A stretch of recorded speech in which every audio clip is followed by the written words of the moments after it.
Programa 9. Generación del 27. En este programa veremos algunos aspectos relevantes del movimiento poético Generación del 27. La producción poética suele estar ligada a los cambios sociales, políticos y religiosos de cada época. Los poetas medievales, por ejemplo, dedicaban su trabajo a temas religiosos, pues la sociedad en que vivían estaba regida por la fe. La vida cotidiana, el trabajo e incluso las fiestas tenían un sentido religioso. La divinidad y la creencia en otra vida eran el centro del pensamiento. Por el contrario, los poetas renacentistas cantaron al amor humano, a la naturaleza, a la guerra y a la aventura por vivir en una época histórica en la que se revaloró la libertad personal y el individualismo. Hoy conoceremos un movimiento poético surgido en España en 1927. En el contexto de las artes y la literatura, ¿qué se entiende por movimiento? Un movimiento es un conjunto de rasgos comunes que aparecen en un determinado tiempo en la literatura, en las artes, etc. Hay ciertos sinónimos, por ejemplo, movimiento, corriente, escuela, ¿sí? Una escuela es cuando el movimiento ha sido más programado, más anunciado, a través de manifiestos, a través de declaraciones de principios. En cambio, un movimiento o una corriente se habla cuando esos rasgos comunes aparecen en un conjunto de artistas, de creadores, de escritores, y son rasgos comunes ¿en qué sentido? Tanto formalmente, es decir, formas de hacer las cosas, como temáticamente, es decir, aparecen ciertos problemas que no aparecían antes.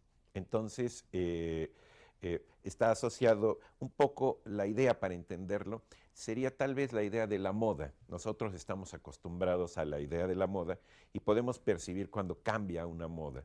En cierto sentido, son modas literarias las que suceden en los movimientos, ¿sí? Solamente que por lo general las modas en el ámbito general, están puestas en términos comerciales muchas veces o de necesidades de empresas o etcétera. En cambio, los movimientos surgen por la propia dinámica, por la propia manera de ser, de existir de ciertos temas o de ciertas formas. ¿Cuál es la relación entre un movimiento literario y los temas que aborda con el sentir y los valores de su época? Bueno, indudablemente que las formas artísticas recogen ciertos problemas que están en el ambiente social, que están en la subjetividad, en la mente, en lo que se llama la manera colectiva de imaginar, el imaginario colectivo sería una de las frases. Y entonces ciertos problemas aparecen recogidos en el arte y en la literatura, porque el arte y la literatura son en realidad formas de condensar, de intensificar y de volver más creativa y más afinada la vida social, la subjetividad social. Entonces, por ejemplo, antes la problemática de la mujer no era una problemática que estuviera en términos sociales en la mente de nadie, y de pronto aparece pues en los temas de la literatura. La literatura es como una especie de termómetro o sismógrafo, para ponerlo así, que va reconociendo ciertos problemas que están ocurriendo, que están sucediendo en el ámbito social. La Primera Guerra Mundial finalizó en 1918 y ocasionó la muerte de más de 12 millones de personas, sin contar a los heridos y mutilados. En gran parte de Europa, los medios de comunicación y de transporte quedaron destruidos, disminuyó la producción industrial y agrícola y se generó una grave crisis económica. A esta crisis siguió la de 1929, que sumió a los Estados Unidos de Norteamérica en la Gran Depresión, la cual se extendió por una parte del mundo industrializado, generando inestabilidad política y económica. En este ambiente surgieron en Europa los movimientos fascistas, que promovían un exagerado nacionalismo, completo control de la vida de los ciudadanos por parte del Estado y el militarismo. En este contexto sociopolítico surge en España la generación del 27.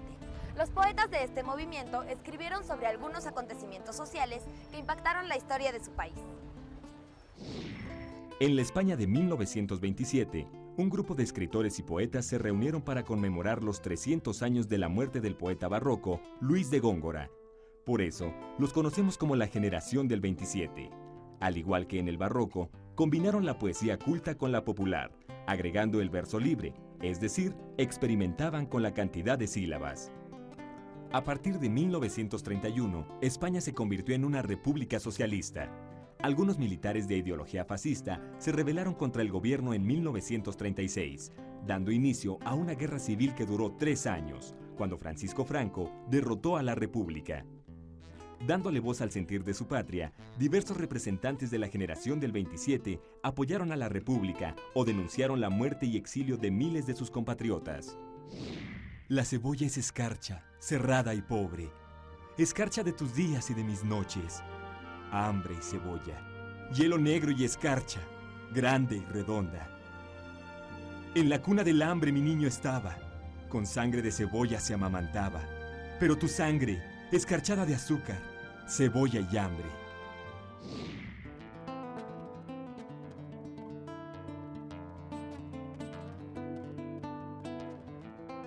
Este poema de Miguel Hernández refleja el contexto histórico en el que vivió su autor. España era un país rural donde la situación de los campesinos era muy difícil. El poeta elige la cebolla como símbolo de la pobreza. Miguel Hernández nació en una familia humilde y se dedicó a la crianza y cuidado de las cabras durante su infancia. Fue un excelente autodidacta que aprovechaba sus descansos para leer a los grandes poetas españoles y escribir sus propios versos. Más tarde, viaja a Madrid y su talento le ganó el respeto de poetas como Pablo Neruda. Al inicio de la Guerra Civil, ingresa al ejército republicano y adquiere un gran compromiso político. Durante la guerra, escapa brevemente para casarse. A la derrota de la República, se convierte en un perseguido político y pasa los siguientes años en prisión. Estando en la cárcel, recibe una carta de su esposa, en la que le cuenta que su situación es tan difícil que a veces ella y su hijo solo tienen cebollas para comer. Es entonces que escribe la canción de cuna Nanas de la Cebolla.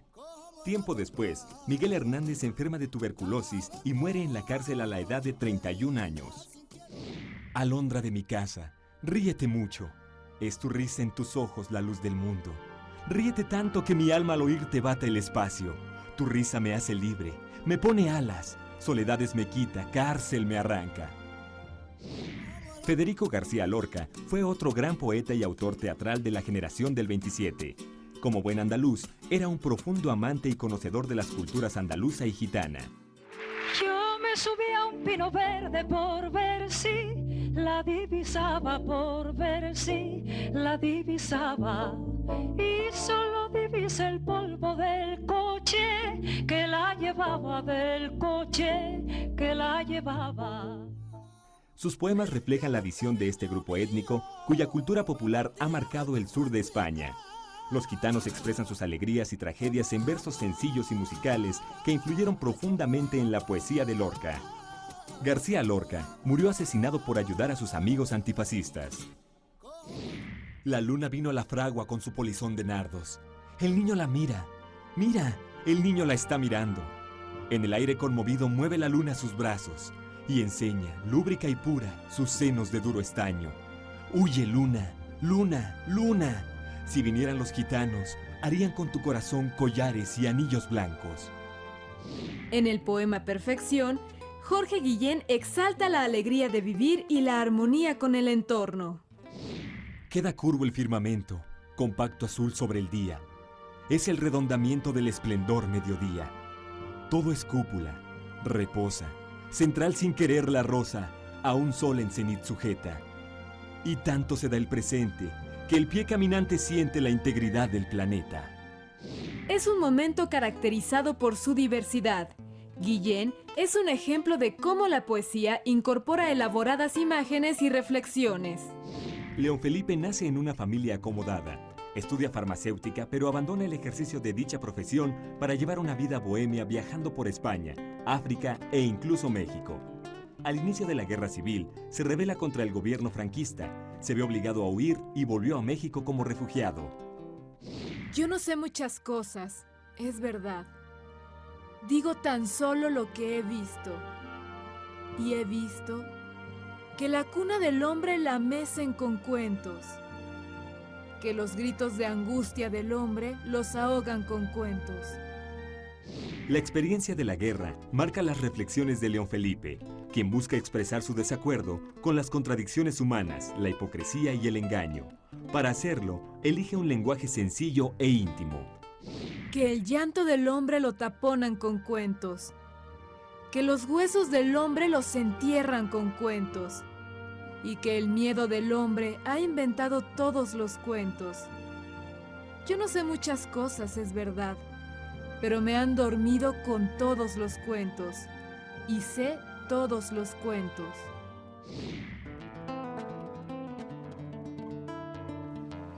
Espero que la información de este programa les sirva para comprender un poco más a los poetas de la generación del 27. Los temas que trataron y los recursos literarios que usaron reflejan el momento histórico y la sociedad que les tocó vivir. Hasta la próxima. Yo me subí a un pino verde por ver si la divisaba, por ver si la divisaba. Y solo divisé el polvo del coche que la llevaba, del coche que la llevaba. Anda, jaleo, jaleo, anda, jaleo, jaleo. Ya se acabó el alboroto y ahora empieza el tiroteo, y ahora empieza el tiroteo.